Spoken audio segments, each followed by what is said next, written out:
हर कहानी में ना एक बहुत गहरा सबक छिपा होता है। और आज हम एक ऐसी ही कहानी में उतरने वाले हैं। ये कहानी है एक पैगंबर की, एक ऐसी कौम की जो रास्ता भटक गई थी, और उस रहमत की जो गहरे से गहरे अंधेरे में भी अपना रास्ता बना ही लेती है। तो चलिए इसी सवाल के साथ इस सफर को शुरू करते हैं, क्योंकि ये जो कहानी है ना, ये बस कोई पुराना किस्सा नहीं है। नहीं, ये उम्मीद की एक बहुत बहुत ताकतवर मिसाल है। ठीक है, तो कहानी शुरू होती है एक ऐसे वक्त से जब दुनिया, कह सकते हैं, सच्चाई का रास्ता बिल्कुल भूल चुकी थी। तो आइए पहले हिस्से में चलते हैं और उस जमाने को, उन लोगों को थोड़ा करीब से समझते हैं। जरा सोचिए उस दुनिया के बारे में। जुल्म बिल्कुल आम बात थी। लोग अपने ही हाथों से बनाए हुए बुतों के आगे झुक रहे थे, और अगर कोई सच्चाई की बात करता था ना, तो लोग उसे ऐसे देखते थे जैसे वो कोई अजनबी हो, कोई अजीब इंसान हो। बिल्कुल इसी माहौल में अल्लाह ने हजरत यूनुस अलैहिस्सलाम को भेजा। और यहाँ पे देखिए फर्क कितना साफ है। एक तरफ हजरत यूनुस का पैगाम था बिल्कुल सीधा सादा कि एक अल्लाह की इबादत करो, जुल्म छोड़ दो, अपने गुनाहों से तौबा करो। और दूसरी तरफ थी हकीकत, वो कौम जो अपनी ही गुमराही में, अपने ही बनाए अंधेरों में पूरी तरह डूबी हुई थी। उनकी जिद और इनकार की हद तो देखिए जरा। वो सिर्फ मजाक नहीं उड़ा रहे थे, नहीं, वो तो अपने घमंड में, अपने गुरूर में अल्लाह के अजाब को, यानी उसकी सजा को सीधी चुनौती दे रहे थे। सोचकर देखिए, एक नबी के लिए रोज अपनी ही कौम से ये सब सुनना कितना कितना मुश्किल रहा होगा। और बस यहीं से कहानी का रुख एकदम बदल जाता है। देखिए, सालों की मेहनत, दिन रात की कोशिश, और नतीजा कुछ भी नहीं। तो जाहिर है इंसानी जज्बात हावी हो गए। हजरत यूनुस को लगा कि भाई अब इस कौम का कुछ नहीं हो सकता, और बस इसी सोच में उन्होंने एक जल्दबाजी कर दी। अल्लाह के हुक्म का इंतजार किए बिना उन्होंने वो जगह छोड़ दी। तो अब हम पहुंचते हैं कहानी के दूसरे हिस्से में, और यहाँ हम देखेंगे कि कैसे एक छोटी सी जल्दबाजी एक बहुत बड़े इम्तिहान की वजह बन जाती है। अब कहानी जमीन से समंदर की तरफ बढ़ रही है। तो वो एक नाव पर सवार तो हो जाते हैं, लेकिन ये सफर ये आसान बिल्कुल नहीं था। अचानक बिना किसी चेतावनी के एक जबरदस्त भयानक तूफान आ जाता है। अब नाव वालों को ये यकीन हो जाता है कि जरूर नाव पर कोई ऐसा शख्स है जिसकी वजह से ये सारी मुसीबत आई है। और फिर फैसला होता है किस्मत का, चिट डालकर। और फिर चिट डाली गई, एक बार नहीं, दो बार नहीं, पूरी 3 बार। और सोचे, तीनों बार, हर बार चिट पर एक ही नाम आया, यूनुस। अब तो कोई शक की गुंजाइश ही नहीं बची थी। ये एक ऐसा इशारा था जिसे कोई भी नजरअंदाज नहीं कर सकता था। हजरत यूनुस फौरन समझ गए, वो जान गए कि ये अल्लाह का ही फैसला है।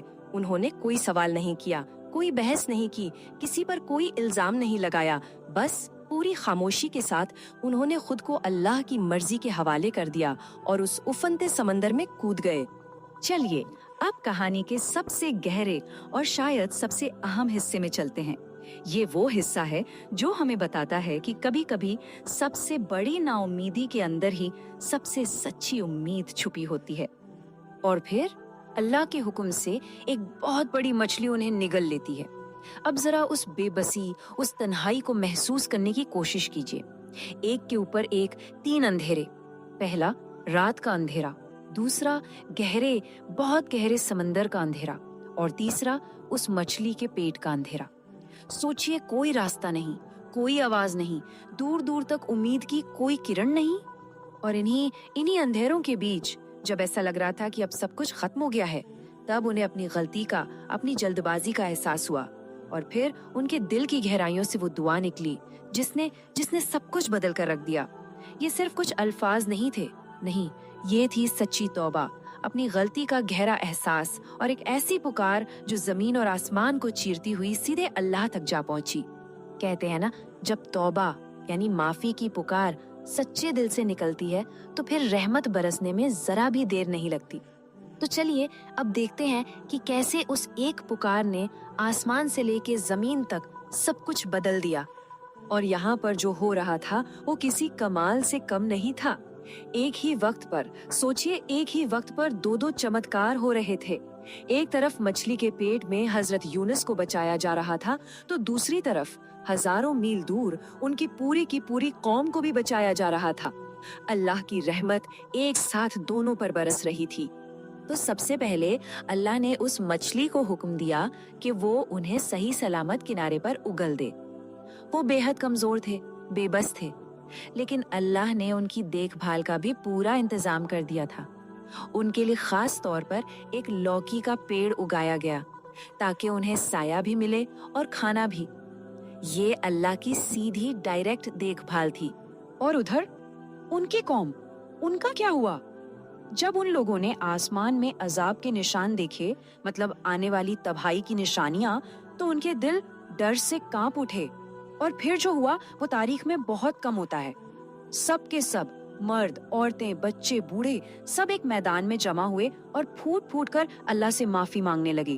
ان کی توبہ، ان کا پچھتاوا اتنا سچا تھا کہ اللہ نے اس آنے والے عذاب کو واپس لوٹا دیا۔ اب سوچئے اس لمحے کے بارے میں جب حضرت یونس پوری طرح سے ٹھیک ہو کر اپنی بستی میں واپس پہنچے تو انہوں نے جو منظر دیکھا وہ حیران کر دینے والا تھا۔ جن لوگوں کو وہ مایوس ہو کر یہ سوچ کر چھوڑ آئے تھے کہ ان کا کچھ نہیں ہو سکتا، وہ سب کے سب اللہ کی عبادت میں جٹے ہوئے تھے۔ ان کی سالوں کی محنت آخر کار رنگ لے ہی آئی تھی۔ تو دیکھا، ہر کہانی اپنے پیچھے کچھ بہت ضروری سبق چھوڑ جاتی ہے۔ تو چلیے اب اس سفر کے آخری حصے میں چلتے ہیں اور اس کہانی کے سب سے اہم سبق کو سمجھتے ہیں، وہ سبق جو آج بھی ہم سب کی زندگی میں اتنی ہی اہمیت رکھتے ہیں۔ تو آخر اس پوری کہانی سے ہم کیا سیکھتے ہیں؟ سب سے پہلی اور ضروری بات ہے صبر، پیشنس، جس کا پھل یقیناً ہمیشہ میٹھا ہوتا ہے۔ دوسری چیز ہے توبہ، یعنی اپنی غلطی کو مان لینا، جو ہر تالے کو، ہر اندھیرے کو کھولنے والی چابی ہے۔ اور ہاں، یہ بھی کہ چاہے حالات کتنے بھی خراب کیوں نہ ہو جائیں، اللہ کی رحمت سے کبھی بھی مایوس نہیں ہونا ہے۔ اور سب سے آخر میں یہ یقین کہ جو بھی سچے دل سے اس کی طرف لوٹتا ہے وہ اسے کبھی بھی اکیلا نہیں چھوڑتا۔ اور اب اس پوری بات کو ہم اسی ایک سوال پر ختم کریں گے۔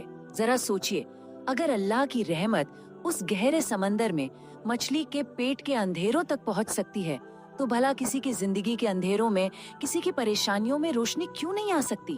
بس ضرورت ہے ایک سچی پکار کی